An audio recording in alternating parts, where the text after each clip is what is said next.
mga hinigugma kong kabugtuan, aton niya na hinbatian ang tinatawag nga fiat ni Maria. An iya baton han sumat han anghel. Iini ako nga surugoon han Ginoo. Matuman unta dinhi haakon. Sumala han imo pulong. Inaagi hini nga mga pulong ni Maria nagpahayag han iya pagka-abilabli ngadto Diyos. Ginhimo ni Maria an iya kalugaringon nga abilabli para han nakakatalwas nga buhat han Diyos. Ang tiyat ni Maria sugad-sugad in pagsiring. Ginoo, matuman an imo kaburoton. Ang pagkaabilabli ni Maria ngadto Diyos og han iya plano. Nagpapasabot ha aton an aton kalugaringon misyon nga maging hulos nga abilabli ngadto Diyos og han iya nakakatalwas nga buhat. Kaangayan nga dayuday maging andam kita nga maging instrumento para han mga katuyuanan han Diyos. Pagbutang han aton pagkaabilabli nga maging kabulig han serbisyo han Diyos. Ngan gintatawag liwat kita nga maging abilabli hausak kag usa pagpakita han aton pagkaabilabli ngadto han Diyos.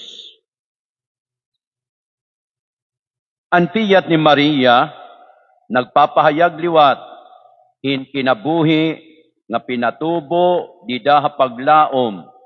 Paglaom an kanan Diyos saad an katalwasan.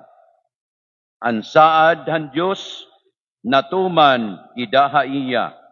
Natuman ini tungod han iya paglaom, han iya pagtuo ug han iya kamasinugtanon. An aton kinabuhi mahimo unta nga usa nga pagtangdo ngadto han Diyos.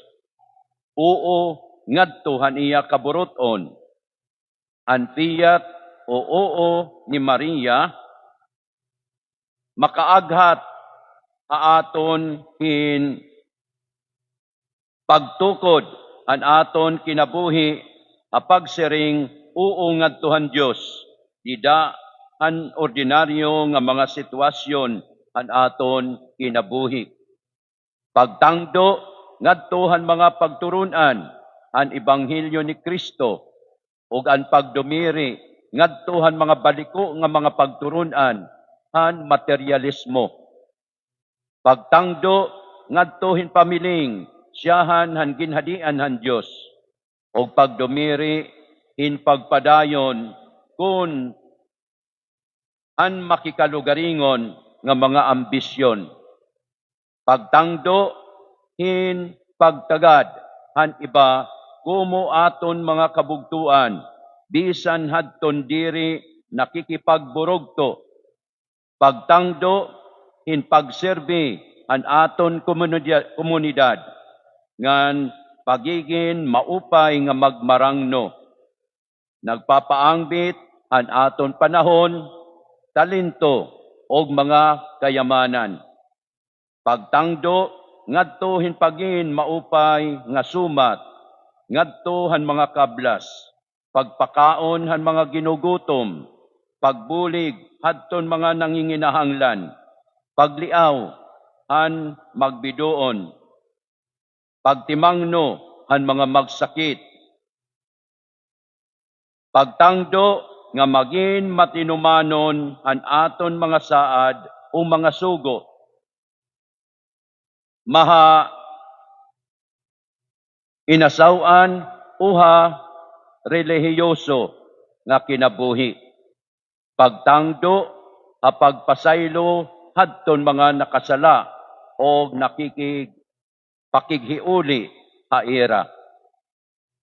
Mga kabugtuan, an aton pagkakumitado ngadto han nakakatalwas nga planohan Dios, an pagpartisipar o an kooperasyon ngadto han nakakatalwas nga buhat han Dios, an aton tiyat mahimuunta nga bunga han aton pagpamulat dida ha malipayon nga paglaom.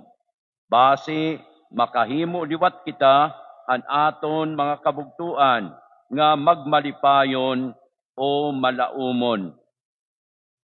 Manginigugma ko nga kabugtuan, yan na nga nagsasaurog pa kita han Adbyento, inaaghat kita nga maging andam pagtapo han pag-abot han aton Ginoo.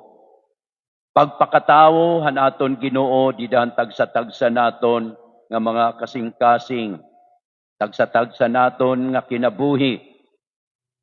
Ngan kun aadaan na an aton Ginoo didahiton aton kinabuhi, kaangayan man naton ipaangbit ngadto han aton mga kabugtuan. Base liwat hira pinaagi hini nga grasya han presensyahan Dios dinhi aton magin malipayon, magin malaumon.